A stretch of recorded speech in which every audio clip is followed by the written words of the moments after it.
investor masuk atau tidak itu adalah sangat tergantung dengan cara komunikasimu.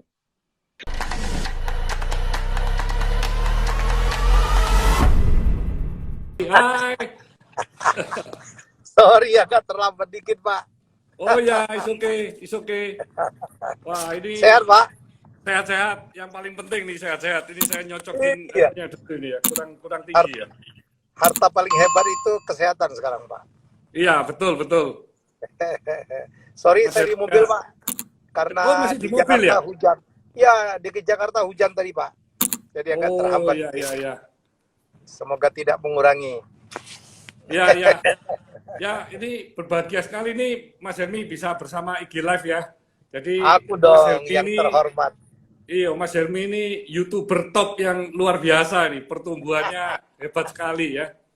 Dan selain itu Mas Helmi juga menjadi CEO di 2 perusahaan ya, yaitu R66 Media. Itu manajemen konten kreator yang memanage puluhan YouTuber papan atas di Indonesia, dan juga ada Kidslop ya. Kidslop yang Indonesia itu bergerak dalam penyediaan platform dan konten untuk pendidikan online anak-anak ya. Dan tentunya masih banyak lagi kegiatan dan aktivitas beliau ya. Mas Helmi ini juga aktif di CEO Mastermind ya, bersama dengan Pak Sandiaga Uno, Pak Gita Wirjawan, Pak Mardigu Wowi, dan telah 2 kali ya Mas Helmi membuat seminar khusus yang luar biasa untuk para entrepreneur ya. 4 kali udah, Pak. Wah, 4 kali. 4 kali. Luar Jadi, biasa. alumni kami sudah 600, Pak, dan mereka bikin asosiasi yang kuat banget. Karena untuk ikut CEO Mastermind itu kan harus ada syaratnya, Pak. Mereka harus omset minimal 5 miliar. Dan malah kami tanggal 17 ini akan melakukan bisnis trip ke Rusia, Pak.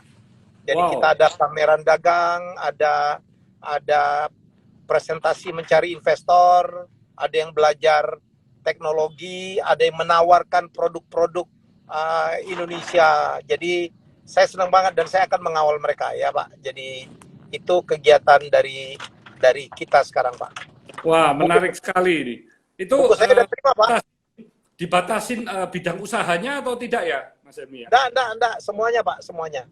Jadi semuanya saya dibantu oleh partner saya adalah presiden dari Eurasia. Jadi itu kayak Kadin Rusia untuk Indonesia gitu, Pak. Jadi seluruh produk Rusia bisa kita impor, bisa kita kerjasamakan. Mereka canggih sekali dalam teknologi ya, satelit, security, cyber security, ya jadi top banget, Pak. Dan mereka sangat berminat dengan Indonesia itu kopi, herbal, kerajinan, kulit, ya furniture.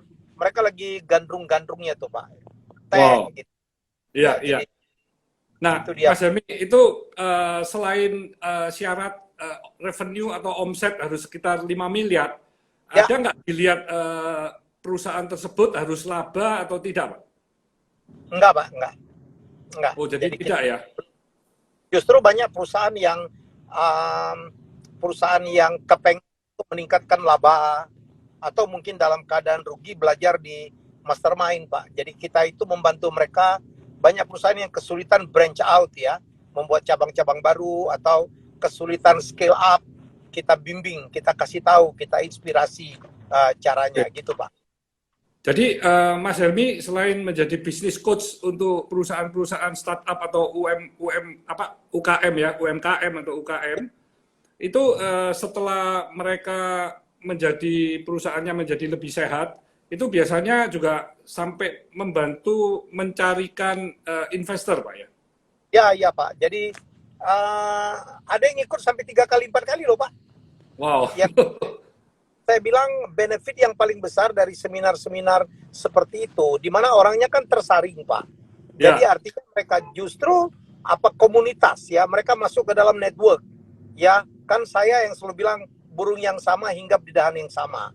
Nah, ini ada 180 orang, setiap angkatan adalah orang-orang yang punya mimpi yang sama, ingin sukses, ingin untung, ingin berkembang perusahaannya. Kadang-kadang terjadi mereka bikin deal-deal, transaksi, bikin perusahaan di antara mereka, Pak. Ya, jadi banyak mencipta perusahaan-perusahaan baru. Jadi sekarang alumni udah 600 Pak Hermanto. Jadi Pak Wah, Hermanto mau nyari bisnis apapun itu langsung ngacung semua tuh Pak. Ada wah, aja yang luar jadi biasa, networknya luar luar biasa biasa. itu. Ya, Nah, itu biasanya dari waktu durasinya berapa lama itu, Pak? Waktu Bapak? 3 hari 2 malam Pak. Oh, cuma 2 malam aja ya? Ya 3 hari 2 malam. 3 hari 2 malam. Dan tidak pernah dijalankan melalui online ya, Pak ya? Selama ini Tidak. masih offline ya? Kemarin ada yang kita sebagian 30 orang ikut online Pak. Ya ada ikut online. Tapi di Mastermind 4 kita putuskan tidak ada lagi online karena rasanya beda ya Pak.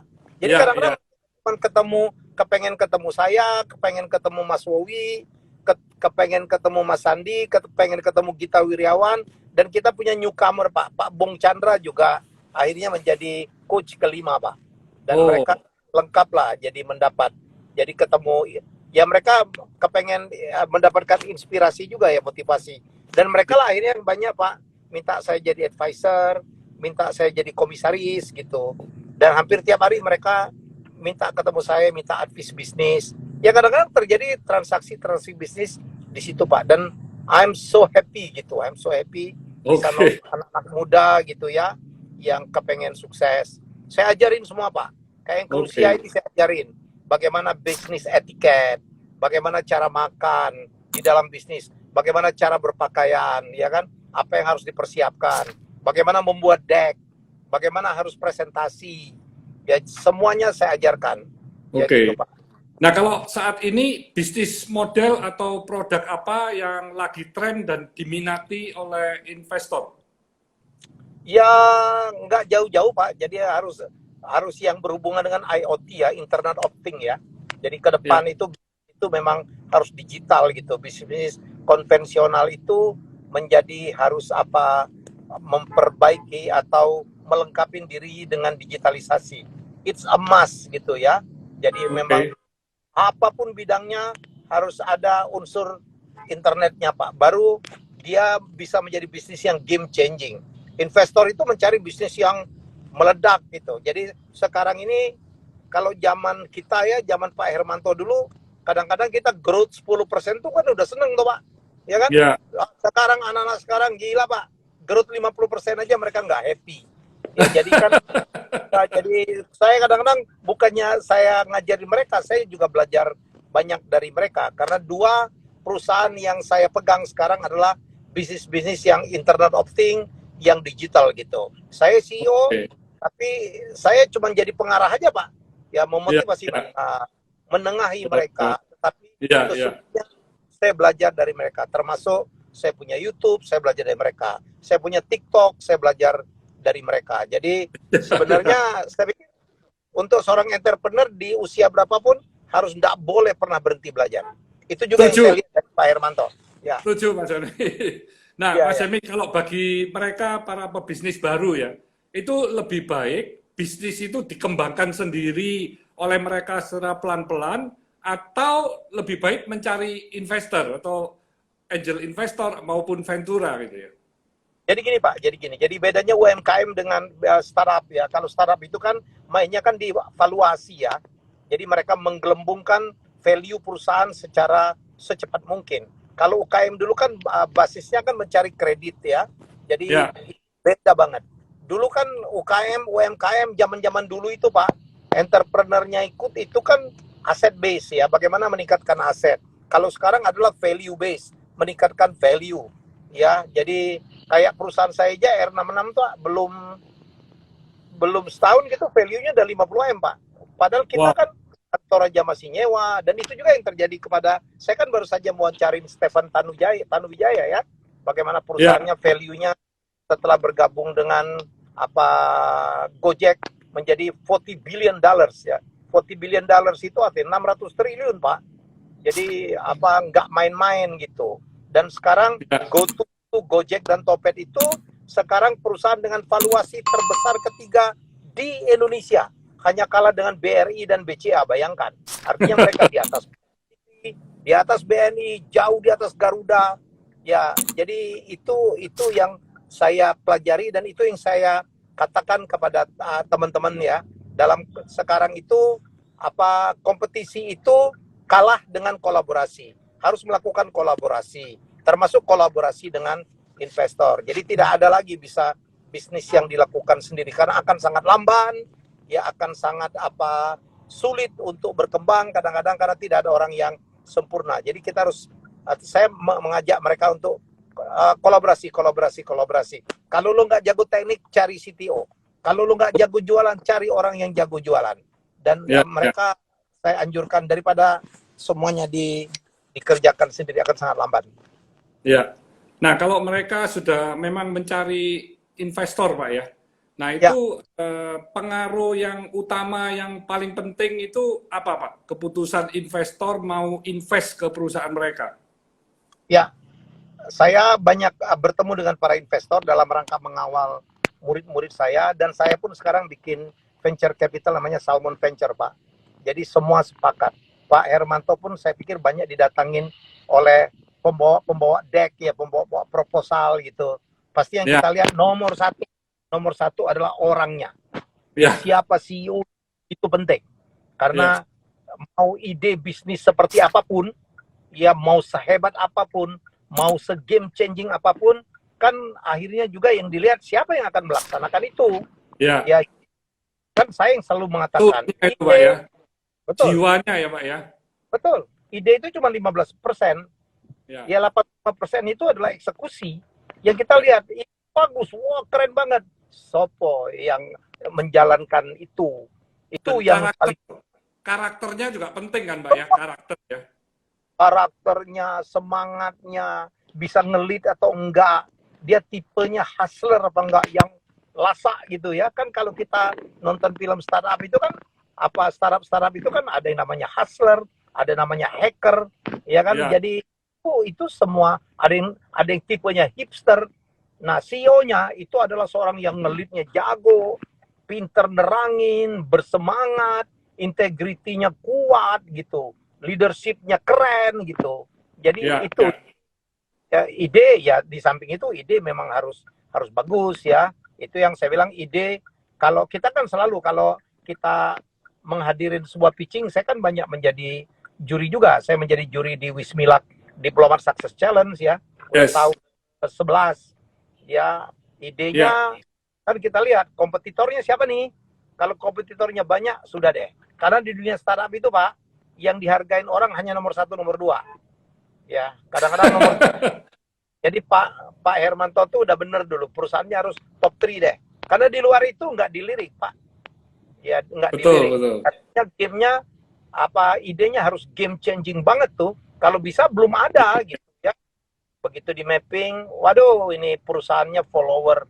Jadi kalau investor tidak akan masuk di perusahaan-perusahaan yang follower gitu. Jadi kita harus membuat satu bisnis yang berbeda, ide bisnis yang berbeda. Nggak bisa men-follow hanya sebuah ide yang pernah ada. Oke. Jadi yang pertama founder atau orangnya, yang kedua ide bisnis atau konsep bisnisnya. Betul. Terus yang ketiga ada lagi Pak? Saya pikir 2 itu yang paling penting ya Pak. Ya, ya support tim itu jelas tuh ya. Jadi nggak cuma CEO ya, dia tim supportnya siapa. Makanya kalau kan saya kan tanggal 11-12 ini kan ada seminar juga nih Pak, communication for business person ya. Jadi saya ngajarin bahwa banyak teman-teman yang idenya bagus tapi tidak bisa dilirik oleh investor. Kadang-kadang dia cuma sendiri gitu Pak. Dia cuma sendiri. Saya bilang nggak bisa. Itu harus lengkap itu. Nah, kelemahan teman-teman di startup sekarang itu rata-rata merupakan CFO loh Pak. Ya, Chief Financial Officer. Itu saya menjadi juri, kadang-kadang lucu. Idenya udah jalan, saya tanya, berapa harga pokokmu? Nggak ada yang bisa jawab tuh Pak. Kan ngalamin kita kan? Seorang pemimpin perusahaan yang ditanya pokoknya aja nggak ngerti, tidak mungkin dia tahu laba pastinya berapa. Nah, sementara investor kan pasti kepengen tahu, saya naruh duit ini akan jadi berapa, valuasinya akan meningkat jadi berapa. Jadi itu yang selalu kita ajarkan. Harus ada CFO dong, harus ada CTO dong kalau lo tech company. Ya Yes. harus ada apa CMO dong.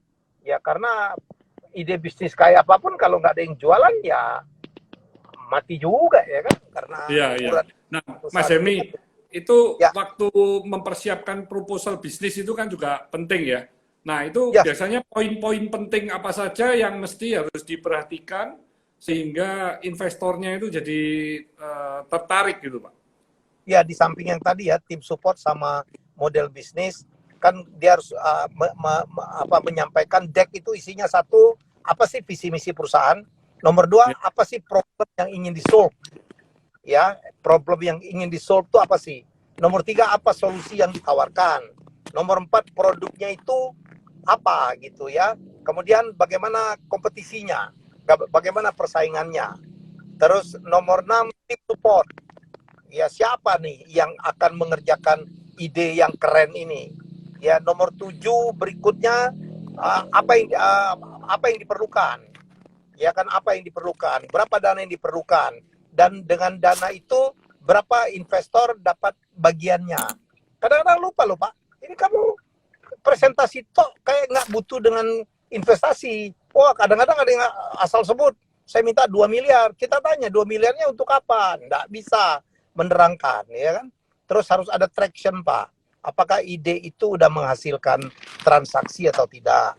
Kalau ya, tidak, kalau belum transaksi dalam bentuk apa uang, mungkin sudah ada apa user yang mencoba. Kalau dia di taraf baru uji coba. Jadi hal-hal itu yang paling penting. Kadang-kadang juga sebuah deck itu harus memuat juga exit plan kalau gagal. Gitu. Jadi kayak itu. Pak, saya turun dari mobil ya. Lanjut aja terus, Pak. Sorry. Oke. Yuk. Monggo, lanjut aja, Pak. Nggak apa-apa. Nah, Mas Helmi, biasanya investor itu apa juga meminta data history dan proyeksi rencana bisnis ke depannya ya. Jadi Pasti. dia tahu 2-3 tahun ke belakang bagaimana dan rencana ke depannya bagaimana gitu. Ya, itu yang disebut dengan traction, Pak. Jadi traction itu catatan-catatan, laporan keuangan, laporan penjualan, itu penting dan tentu saja proyeksi. Ya, proyeksi ke depan. Kan investor pengen tahu, kalau gue diminta uang 1 miliar, itu ke depannya jadi kayak apa? Ya, tentu saja itu. Jadi harus ada financial projection-nya juga, toh. Nah, itu kadang-kadang anak-anak itu, Pak, literasi keuangannya itu parah bener tuh. Jadi mereka tidak pahamnya kayak gitu. Kadang-kadang ada yang menyusun dengan menggunakan terminologi yang saya naik dewe. Yopo ya, padahal itu kan saya kan akuntan Pak, kan itu kan udah ada aturannya ya, udah ada terminologi yang apa paten ya, yang udah disepakatin bersama, nggak bisa sembarangan. EBIT, EBITDA itu harus paham, nggak boleh ketukar-tukar tuh. Ya, gitu. Setuju. Jadi memang harus sinergi, saling menguntungkan. Jadi ya, investor betul. Diuntungkan, sedangkan pebisnis juga diuntungkan kan, karena ini kan berpartneran, namanya kan berpartneran itu ya saling menguntungkan lah.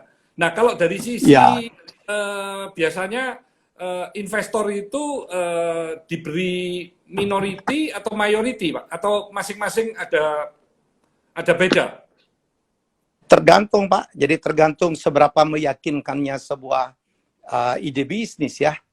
Kalau ide bisnisnya sangat meyakinkan dan tergantung juga kepada kebutuhan dana yang diperlukan ya, jadi makin meyakinkan ide bisnis itu ya akan makin menguntungkan untuk pemilik ide ya. Makin kecil yang dibutuhkan tambahan dana investasi, makin kecil pula bagian yang diberikan kepada pemilik ide ya. Makin besar juga pemilik ide, jadi investor akan ke bagian kecil. Kalau zaman kita dulu kan pemilik uang kan minta aja majority Pak ya. Ya. Betul. Minta majority. Sekarang pun enggak loh Pak. Sekarang kan ini Ventura ini kan dia invest di banyak perusahaan Pak. Dan betul. Mereka akan meminta para founder ini tetap aktif, tetap menjalankan running the business. Sehingga kalau Ventura atau investor ini sahamnya lebih besar, khawatirnya foundernya ini jadi kurang semangat nanti Pak. Kayak saya di perusahaan saya R66 Pak, ya Ya, kan sudah ada apa venture capital yang masuk, terus sudah ya, ada perusahaan unicorn yang juga invest di tempat saya. Tapi oke. saya tetap majority karena R66 itu kan tergantung saya. Ya, ya, Ya, kalau saya nggak ada perusahaannya juga akan berubah, Pak. Ya malah ya. kita diikat, Pak. Nggak boleh keluar malah, nggak boleh jual saham. Kan lucu, Pak, perusahaan-perusahaan anak-anak sekarang tuh ya. Ya, Ketok, ya, ya. tugeh gitu, Pak, tapi non cash. Jadi seru nih ya, Mas Helmi Seru, seru seru. nih ya. Ya, Mas Helmi ini dulu pernah jadi employee, terus habis itu jadi pernah jadi ini apa politikus juga ya Pak ya. Terus politikus gagal. jadi direktur utama TVR. dari TVRI. Nah sekarang ini menjadi bisnis coach dan investor, terus jalanin beberapa perusahaan. Wah ini Senang, Pak. dari pengalaman mulai awal sampai sekarang, yang paling seru sekarang nih Pak ya. Oh ya sekarang. Kalau ditanya umur saya kan udah 58 lah, nggak beda jauh dengan Bapak ya. Kalau Iya, ditanya mana periode hidup saya yang paling membahagiakan, apakah waktu saya di Amerika, apakah saya dulu waktu menjadi apa pembawa acara paling top waktu Siapa Berani, ya iya, kuis apakah waktu satu lah. ya saya menjawabnya sekarang Pak. Inilah masa Yes, saya paling bahagia.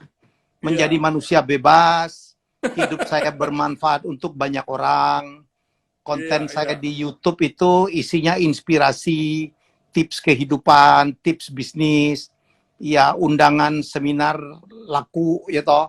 Apa bukunya juga laku. Bapak ada terima buku saya ya? oh iya Pak, terima kasih Mas Breaking Helmi. the Wall ya. Ah, iya, Ya, jadi enak lah Pak. Jadi kita hidup hidup itu kan bukan hanya diukur dengan uang ya, tapi betul. kebebasan dan bermanfaat untuk orang lain itu yang paling penting. Iya, jadi orang lain bahagia, Mas Helmi semakin bahagia kan sekarang ini. Ya, Begitu ya, banyak, ya, ya. Happy Pak. begitu banyak pebisnis yang dibantu, yang ditolong, akhirnya bertumbuh, berkembang. Kita lihat mereka bertumbuh kan juga ikut senang gitu. Senang Pak. Dan kita kebagian Iya. juga Pak, dikirimin makanan. Temennya Ini, tambah Pak. tambah lama tambah banyak ya Mas Helmi ya. Iya, iya, iya. Di mana-mana mereka ngucapin terima kasih gitu. Alhamdulillah. Kadang-kadang mereka ngajak saya jadi komisaris, minta Iya. tolong saya jadi Nah, advisor. Lumayan lah Pak. Rezeki ya, anak soleh lah, nambah terus lah.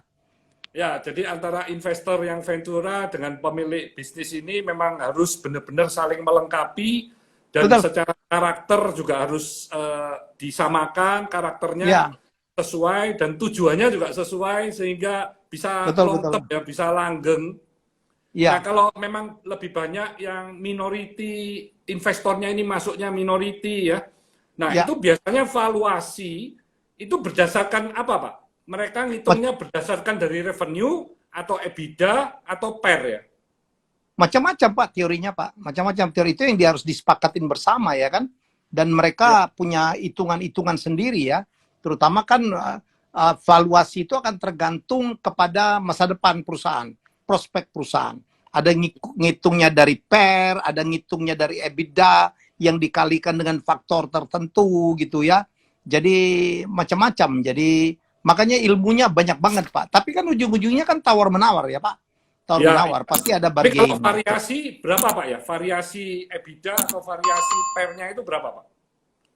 Tergantung industrinya juga Pak. Jadi Oh iya, iya. tergantung jenis industrinya juga. Saya nggak terlalu hafal tuh Pak. Jadi Oke. tergantung jenis industrinya ya. Jadi makin dia apa stabil gitu ya, akan makin bagus angkanya Pak. Jadi ya, jadi ada hitungannya sendiri. Ya, jadi apa? Saya tidak terlalu jago di valuasi Pak. Jadi saya tuh jago justru apa menscrutinize apakah bisnisnya oke atau tidak. Saya justru concern banget Pak, itu yang saya lakukan di mana-mana. Kamu mau sehebat apapun, ya mau idemu sehebat apapun, tetapi yang menentukan investor masuk atau tidak itu adalah sangat tergantung dengan cara komunikasimu.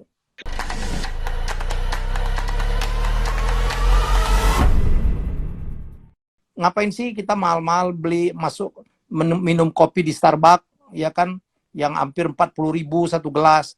Kalau di kampung uang 44.000 kan sekampung Pak itu udah minum kopi toh. Ya. Iya, iya. Tapi kan